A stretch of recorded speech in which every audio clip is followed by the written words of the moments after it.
Bum, bum, bum, bum, bum, bum, ba, bum, bum. Hello, and welcome to, well, Sea Power Behind the Ring of Iron, near Stone, Part 2 of 14.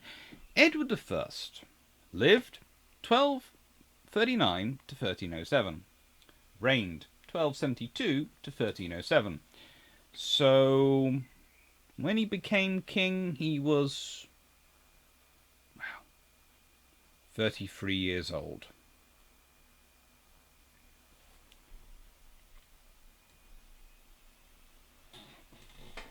That's an age to become a king, isn't it? He's also known as Edward Longshanks and Hammer of the Scots.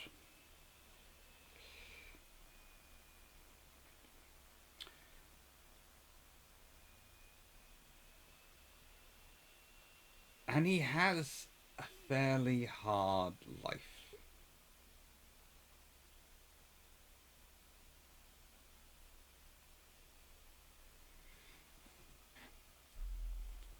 Now, his father, Henry III, is a most interesting king. Really, I'm trying to think of something nice to say about him. England doesn't have always that good a kings and queens. We are very specific about which ones we remember, and especially which ones we remember as Britain as a whole. Often some of the more effective kings and queens of England are remembered differently in different parts of the country. This is often because there is a, how do I put it, on both sides tends to be a bit of a romanticism.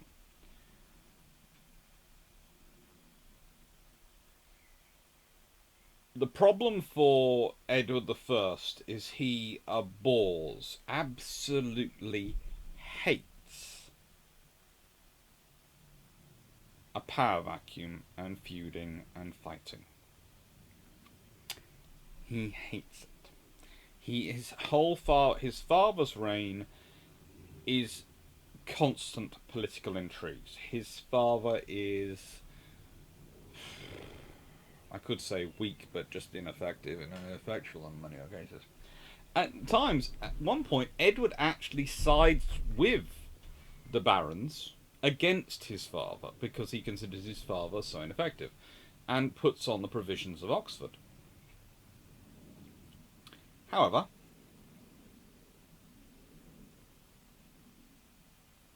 you know, he spends his time. He does reconcile with his father. He takes part in the Second Barons' War, fighting them. He's captured at the Battle of Lewes, which is a nice castle to go and look at. He's then held hostage by the rebellious barons, but escapes and defeats Simon de Montfort, the leader of the barons, at the Battle of Evesham in 1265. And pretty much at that point takes the lead in running the country. And by 1267, the rebellion has been extinguished. And extinguished so well, Edward decides to join the Ninth Crusade to the Holy Land.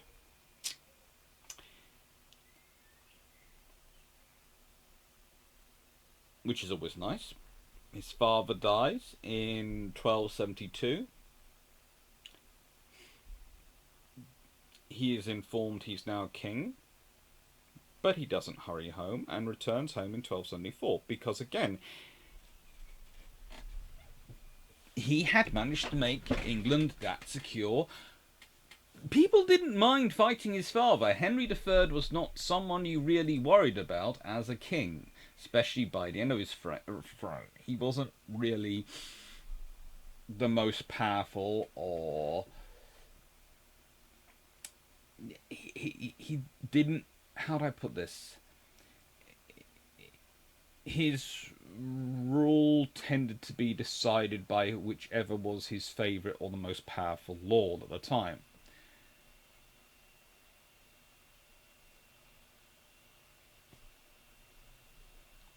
And he liked to have senior ministers.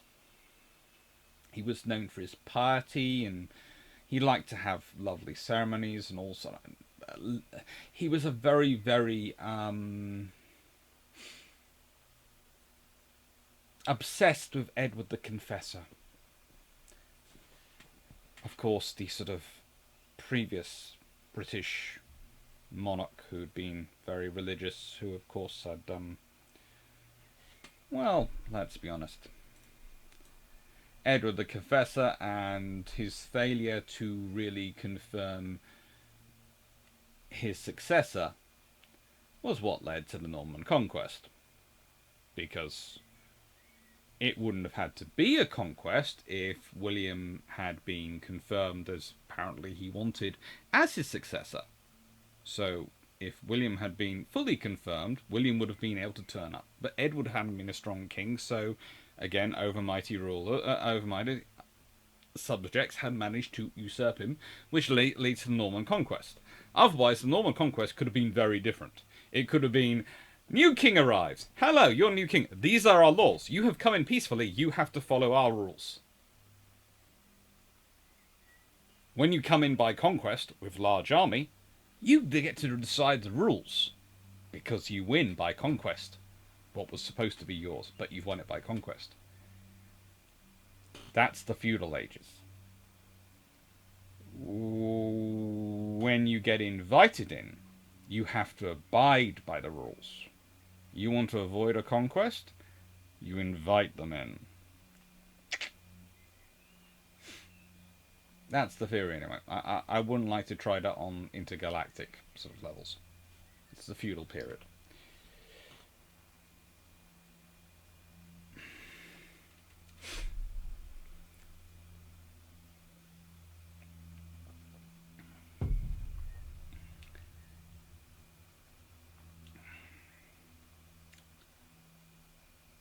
Edward was successful in many respects. Edward the Confessor, this is what I'm talking about.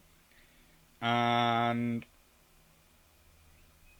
he was capable of being ruthless. He just didn't manage to put a legacy in it. He didn't manage to preserve it. Partially because he didn't have any successor, his own children. So he had no successor. If he'd had a daughter, he could marry off to William I. That would have secured it properly.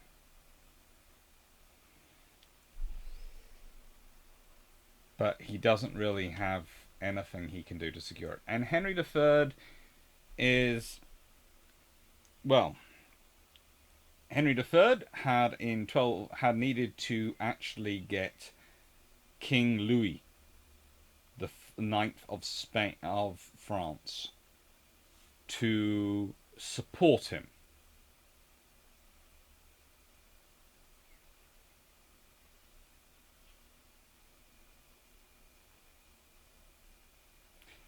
And at that point, he needs to get the French to come in and help him. Ay, caramba.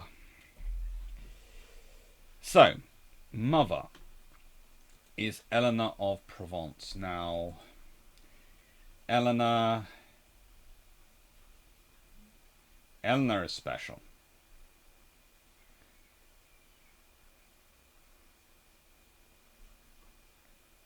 Eleanor is possibly one of the most powerful political people in our history. She's hated by Londoners, and principally because she actually, how do I put this, requires them to pay the tax they're supposed to pay. And she does this because she needs the money to raise troops to support her husband in fighting Simon de Montfort. And I think if you ever had a queen who is like the queen in the chessboard, it's Eleanor of Provence. Possibly Eleanor of Aquitaine as well. Basically, Britain does well when we have Queen Eleanors. Eleanor seems to be a good name for a queen. Elizabeth and Eleanor.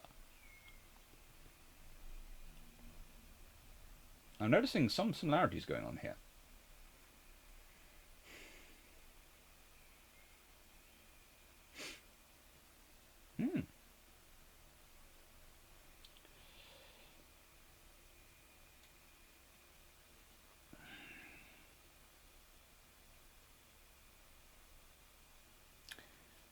Now,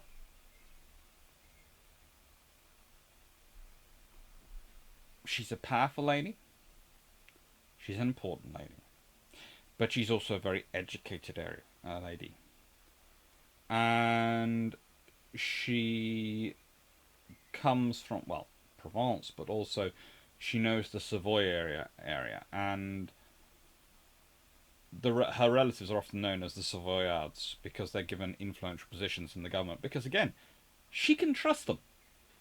When you have most of the barons in rebellion because they sense your husband is weak, you can't really trust the usual people you turn to be ministers. So she trusts her family.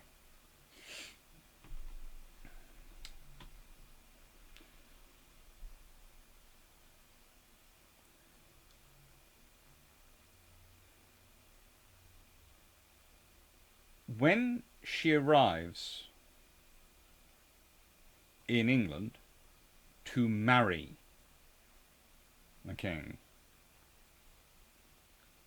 she's between 12 and 14 years old. So I find quite a lot of the stuff about her is sort of, you're dealing with a teenager. She is coronated in 1236. She's born in 1223, so she's 13 when she's coronated. And she dies in 1291. So she dies well into the reign of her eldest son.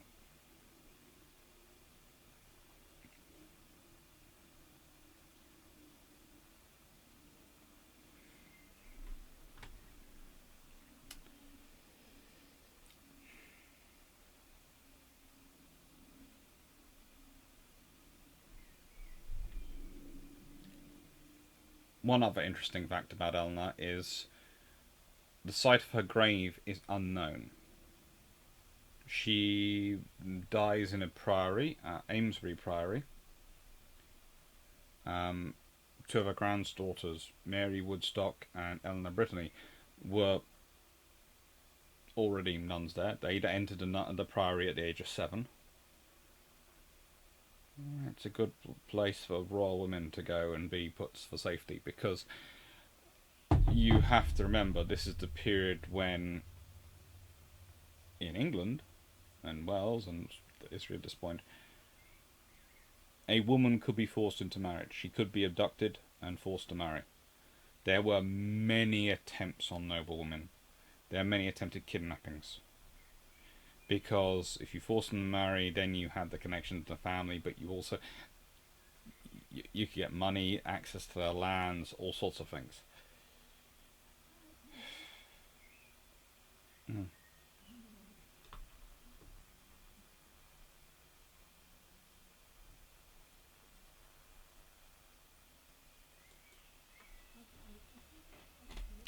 Right, let's deal with Edward himself.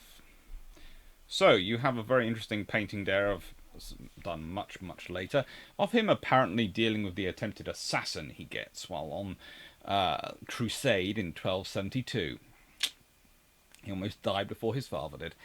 There you have more historical pictures of him. Potentially that's his Westminster Abbey portrait, we're not quite sure. And the one below is him paying homage to the King of France for his lands he holds the Duke of France. He was 6'2", tall for his era. He was an intimidating man, a very powerful man. He had to be.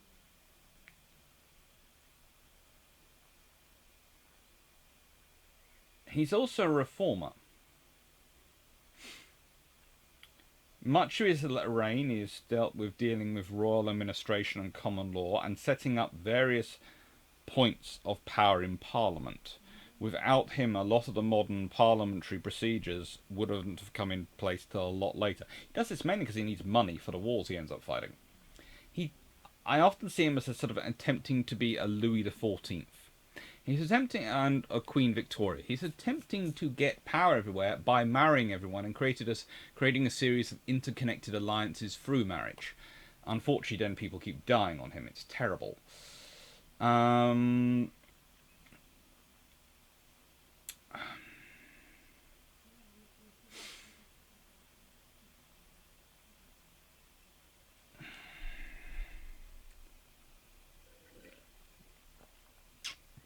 He wasn't that keen on feudal liberties, as he called them, and he used a lot of time and power and resources to investigate and curtail them where necessary.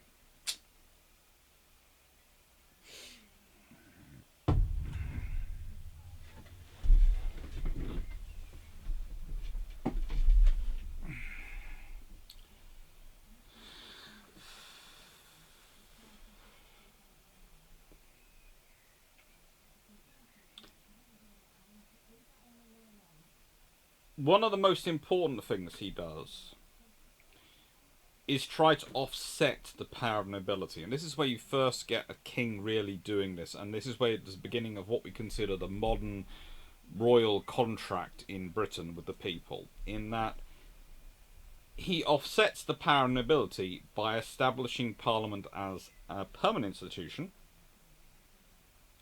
a functional system for raising taxes, reforming law, and it's still going on. But also he creates the Commons. He starts the precedent of the Commons coming and sitting.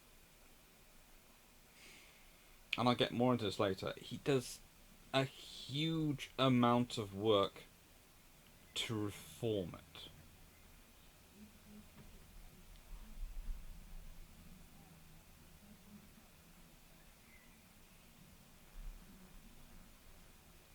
He also does implement the Edict of Expulsion in 1290, by which the Jews were expelled from England. Interesting enough, it's only formally overturned by Oliver Cromwell, another gentleman who kept finding himself in wars when he didn't want to be.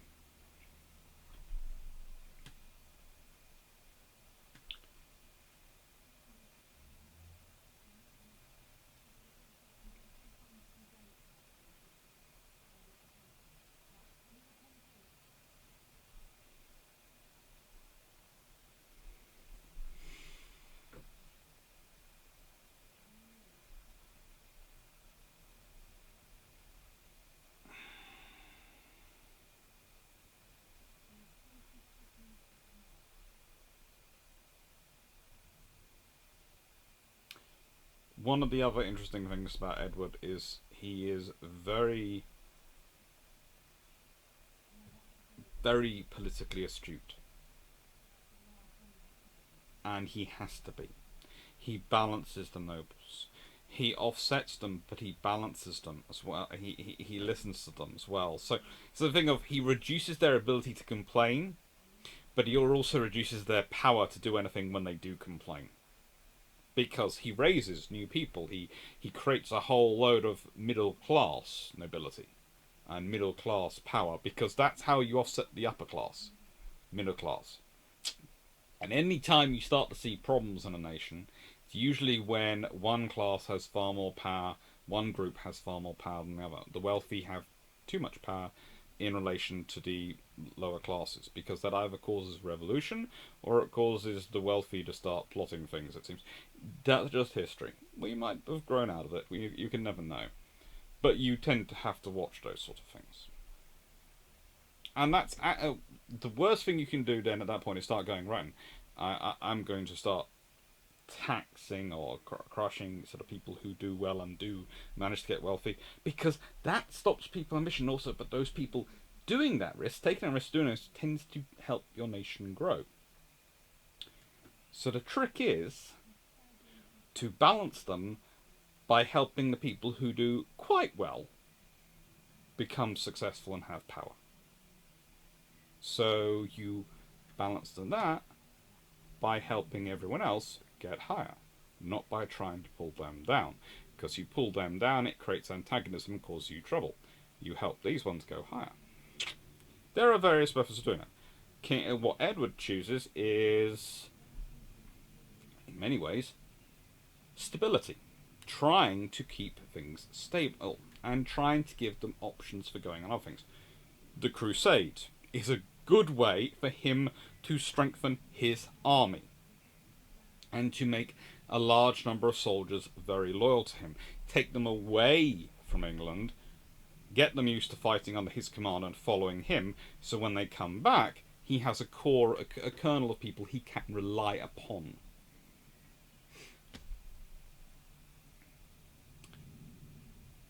When it comes to Wales, well, it comes back to Llewellyn ap Gruffydd,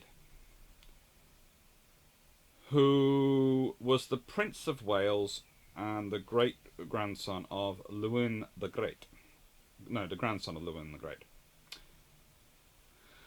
Thanks to the 1267 Treaty of Montgomery, Llewellyn had officially obtained the land he had conquered in the four countries of Penfynedd, thanks to the Barons' War, and is confirmed his title of Prince of Wales. However, armed conflicts continued. And the real problem starts for Llewellyn is not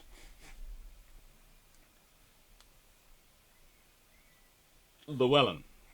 It's his younger brother, Dafydd, and another Welsh ruler, Gruffydd ap Gwennan of Powys, who decided to defect to the English after failing to assassinate Llewellyn in an attempt to take over. At this point, Llewellyn refuses to do homage to the king and decides he's going to marry Eleanor, the daughter of Simon de Montfort. Remember the gentleman who imprisoned Edward and had led the rebellions against his father? I can't think why this upsets Edward. It's terrible, you know. You just, you know, I'm just marrying a girl. Yeah. And there's all sorts of various taking daggers and fighting going on. Anyway, in November 1276, long before we start talking about castles, war was declared.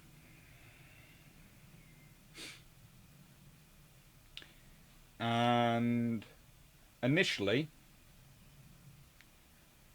the operations are conducted under the commands of Roger Mortimer, Edmund,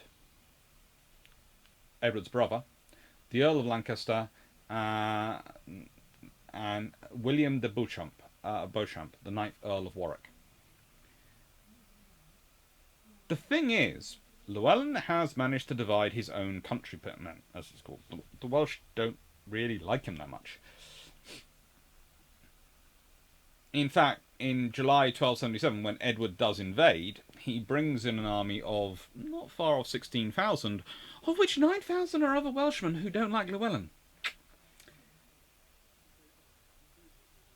So Llewellyn surrenders, and there is the Treaty of Aberconwy in November 1277. Now,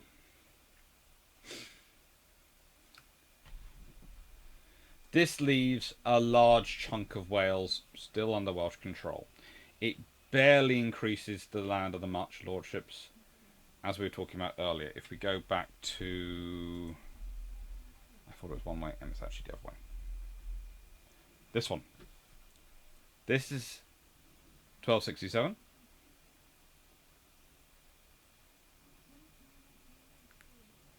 It's the Treaty of Montgomery. The Treaty of Conwy doesn't really expand that massively. It still leaves Llewellyn with a viable kingdom.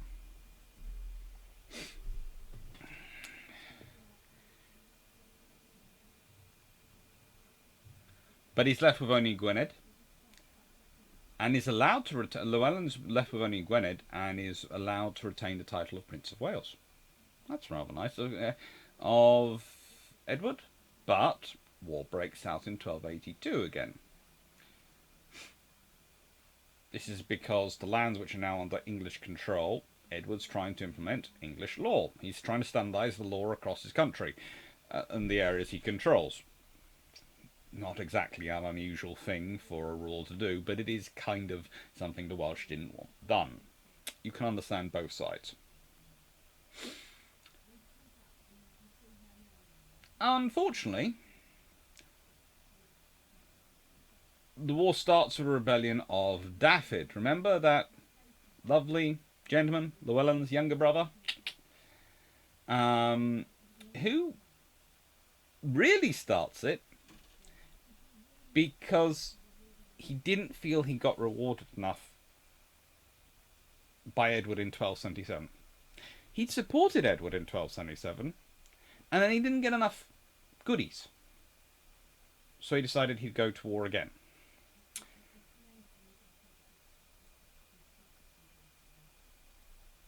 Llewellyn and the other Welsh commanders, well, some of them, decide to join in, and they experience military success to begin with. The garrison has been drawn down and everything. You know, for example,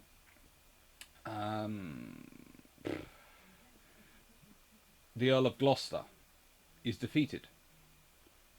Gilbert the Clear is defeated, the Earl of Gloucester, in June at the Battle of Llandelio. And in 6th November,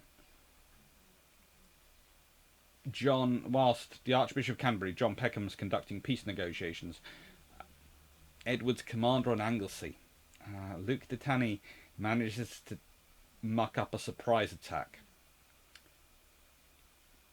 and suffers heavy losses at the Battle of Molyodon. Not to Edward's happiness. However, by the 11th of December, the Welsh strength had petered out and resources were starting to flow in from the English and from the Welsh who supported them, because the Welsh had managed to split themselves up into fighting each other again.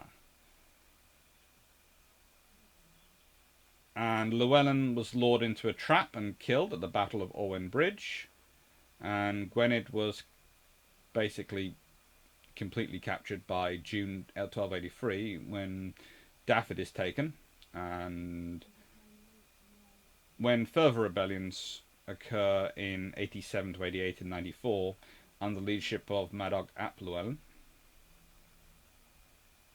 basically a cousin of Llewellyn ap Gruffydd, they are put down, and they're put down hard. And during all this, Edward is building castles. So, why is he most famous, considering he's doing all this in Wales, for hammering the Scots? Well, this is where I start to say he's kind of like Louis XIV. So, Edward's sister marries the King of Scotland.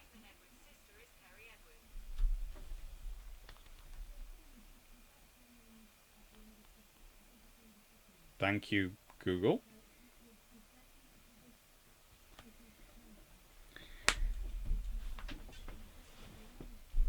Edward's sister marries the King of Scotland. They don't have any sons. But their daughter marries the King of Norway. And they have more daughters. Well, a daughter. Margaret. Maid of Norway, Queen of Scots. Unfortunately, she dies at age 7.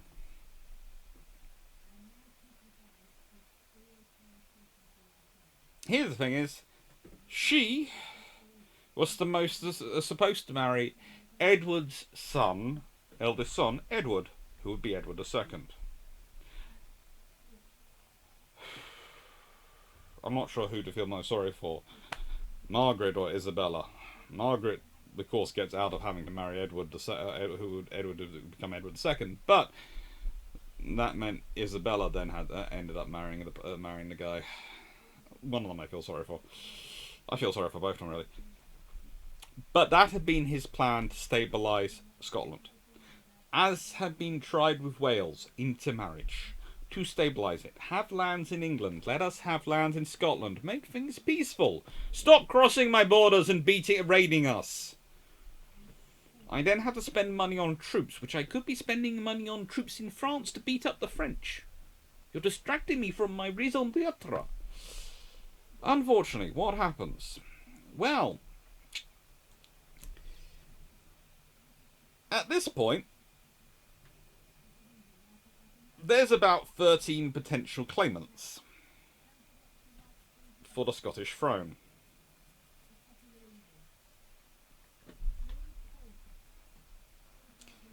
And remember, Edward had been relying on familial connections, so he hadn't worried about insisting on homage or any of the things which, by rights, apparently, the King of England theoretically had over the King of Scotland.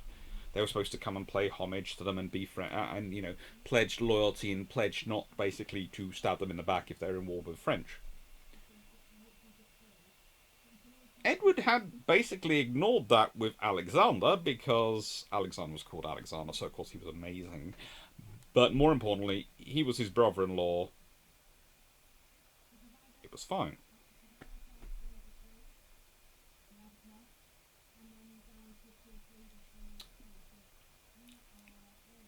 When you have all these different people contending for the throne, Edward, and they ask Edward, come and sort this out and pick who's and basically not pick but adjudicate between the various claimants.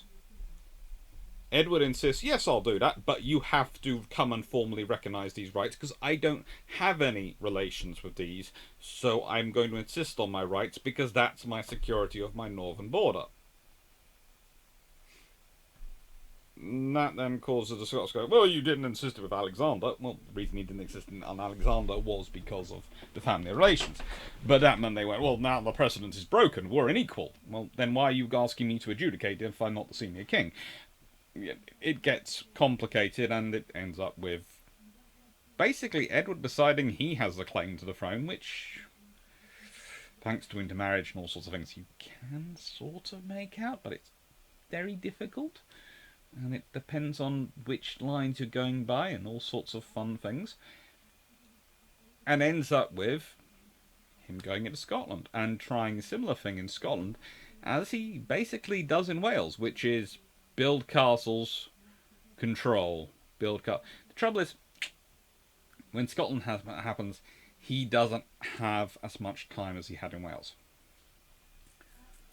Honestly, if Scotland had gone this way at the same time as Wales had during his reign, it would have been very interesting. But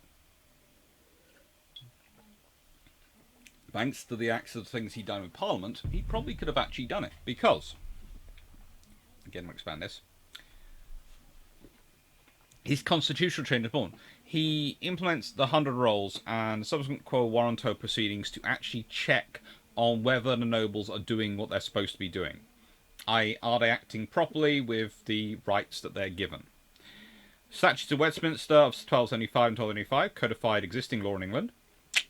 Statute of Gloucester in 1278 revived royal justices and limited baronial power, so now that barons were no longer quasi-kings in their own area.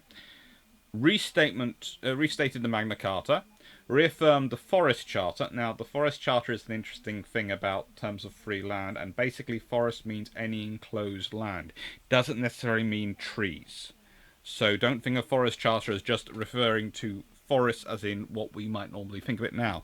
It's enclosed, any land which is enclosed. And he carries out a lot of the centralisation of Parliament, including, and this is the point I made earlier about the Commons, summoning 2 knights from each county and 2 representatives, please note he said representatives, from each borough, called with full authority plena potestas of their community. This was another method used to basically counterbalance the overmighty lords, and it also means that he has more buy-in when he's raising taxes. I have given you the concessions you have requested. I have listened to your complaints and tried to sort them out. Please give me money so I can do my royal job of kicking anyone who's causing us trouble in the butt. He's also quite lucky in wives, including this is Eleanor of Castile, who is sucking poison from him. Very good of her. He has very good luck with wives. He really does. And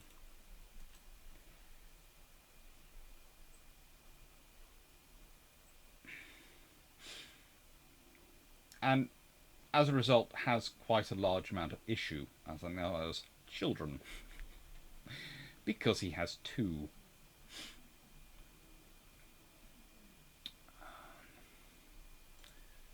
First marriage, of course, is Eleanor of Castile, who had at least 14 children, possibly as many as 16. So they seem to have definitely liked each other. You can certainly say that they were very happy with each other. Well, you'd hope if they're having that many kids.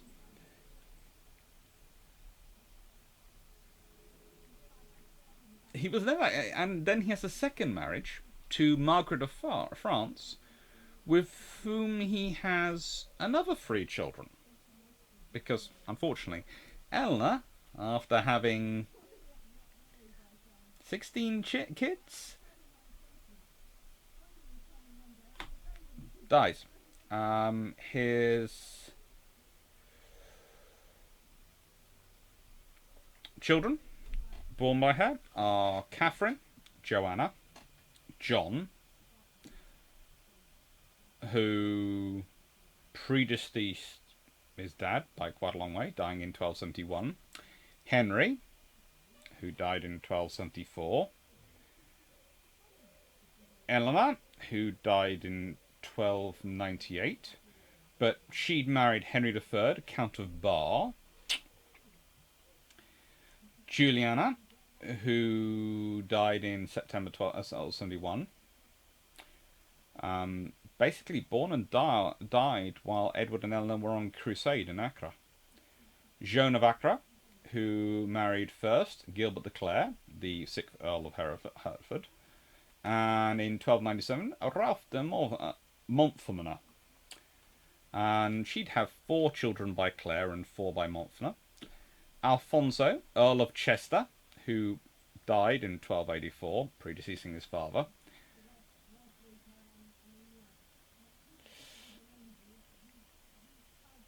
Margaret, who married John II of Brabant and who had a son. Berengaria, who I'm presuming was another daughter. There is at least another daughter and son. There is Mary of Woodstock, who became a Benedictine nun in Amesbury Priory, where she's presumably died in 1332.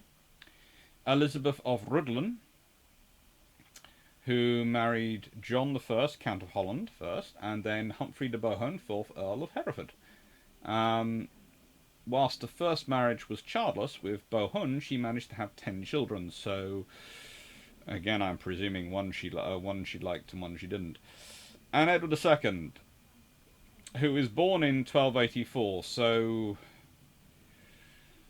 and succeeded his father as King of England, married Isabella of France, with whom he had 4 children, so not nearly as productive as his daddy and mummy. But he was the last of her children to be born, and the only son who outlasted the father, so hence he became king. If you think about it, when Edward dies in 1307, if his son John, his firstborn son, born in July 1266, had still been alive and hadn't died at the age of 5, he would have been 34 years old, which is about a good age usually to become king. Usually by that point you're experienced enough, strong enough, and have been around your father, being capable enough, you would be in power. There's also Henry, who born in 1268, who would have been 39. Would have been, let's see, 1266. Actually, no, let's it dies. So he would have been 41. Actually, in 37, yeah, John would have been 41. Henry, the next born one, would have been 39. Then you have Alfonso, who lives to 1284, so lives to the age of 11, born in 1273. he would have been 34 years old. All good ages to become king. About that point, you're strong enough and you've built yourself enough of a reputation and got a decent following.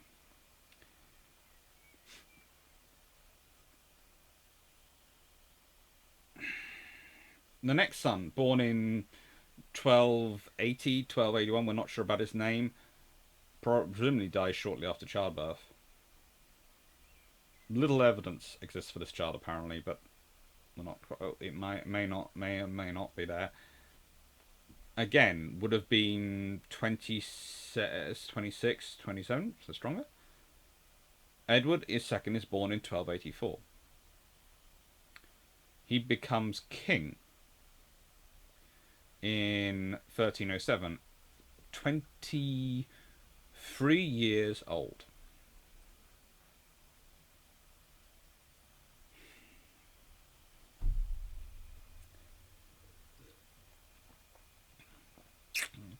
Unfortunately, his next two sons, who are both quite different characters. Thomas of Broughton, a first Earl of Norfolk, lives till he's 37, 38, and has no issue but does marry children. And Edmund of Woodstock becomes first Earl of Kent, dies in 1330.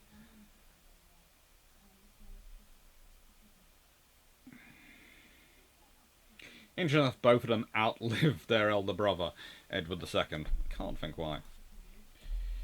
Second wife is Margaret of France. Basically, how to put it, she's the daughter of Philip III of France, and he marries her. He has no wife, and a king without a wife is an opportunity. And also, pretty much, France would like a connection with him. So, it's all about marriages, it's all about personal connections for Edward, and it's all about safety after watching his father's reign. I would often also add that some of our impression of him being strong and quite so aggressive and quite so probably violent comes from the stark contrast of his father and his son. Henry III, really not that great at running the country. Tries his best, but can't really handle the situation. In many ways, that's because of what he inherited, but Edward II, also not great at running the country.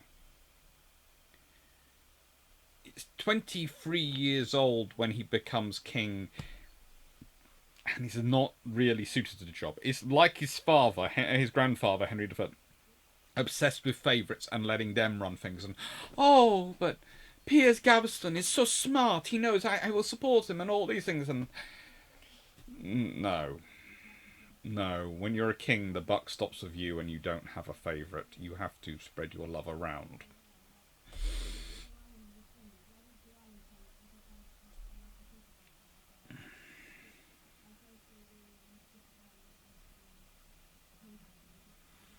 But as said, you do theoretically, because of the amount of children Edward I and Eleanor of Castile did have. And yes, that is the Castile you're thinking of in Spain.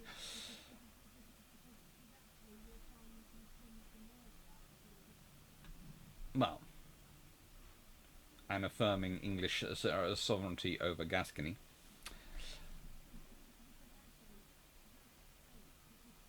You'd expect him to have had an elder son in place to take over. We could have had we could have had a King John, or a King Henry, or even a King Alfonso. That could have been quite cool. King Alfonso, the first Alfonso of England, would have certainly made it an interesting history.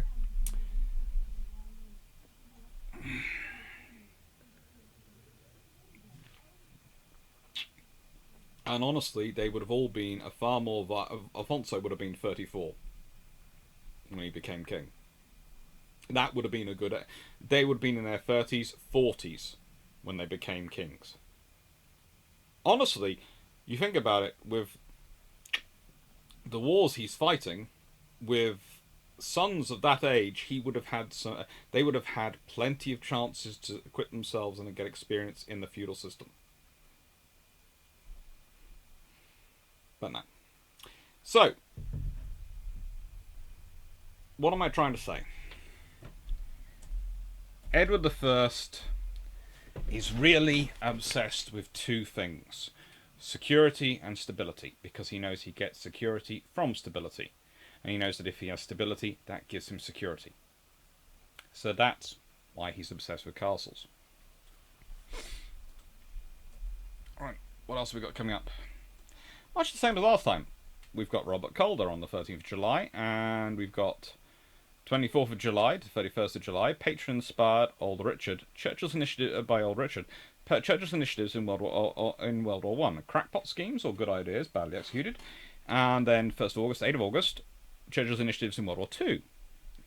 So that's going to be the series I've got coming up for that. Hope you're looking forward to them as much as I am. Take care, and thank you.